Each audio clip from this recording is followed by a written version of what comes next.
Assalamu alaikum students, how are you? I hope you all are doing well.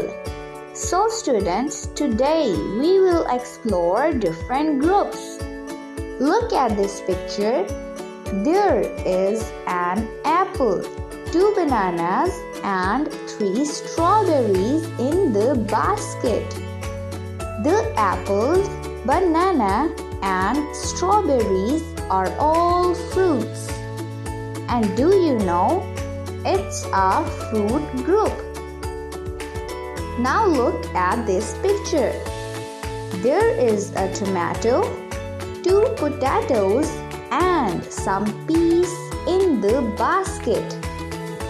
The tomato, potatoes and peas are all vegetables.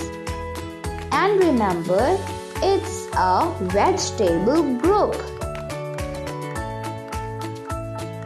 I hope now you can understand different groups. See you soon.